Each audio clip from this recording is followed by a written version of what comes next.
అత్యంత విద్యావంతులు ఉన్నటువంటి కేరళలో అతి దారుణమైన ఘటన జరిగింది.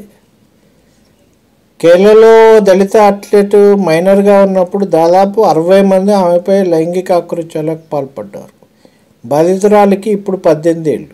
5 ఏళ్లుగా దారుణాలను అనుభవిస్తూ వచ్చి చివరకు శిశు సంక్షేమ కమిటీ నిర్వహించిన కౌన్సిలింగ్లో తన ఆవేదనను పంచుకోవడంతో ఇది బయటికి వచ్చింది. పతనంతిట్ట పోలీసులు కేసు నమోదు చేసి దర్యాప్తు చేపట్టారు. 13 ఏళ్ల ప్రాయంలోనే తనపై అత్యాచారం జరిగిందని బాధితురాలు ఫిర్యాదులో పేర్కొంది.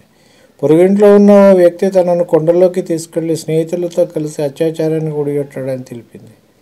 ఆ తర్వాత పలువురు కోచ్లు, తోటి ఆటగాళ్లు కూడా పలుమార్లు లైంగిక వేధింపులకు పాల్పడ్డారని తెలిపింది. భయంతో ఇన్నాళ్లు ఈ విషయం బయటపెట్టలేదని పేర్కొంది.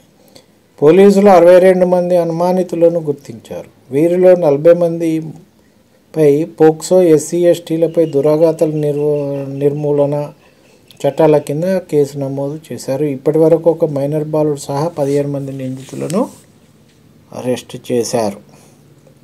చూడండి ఎంత దారుణమైందో.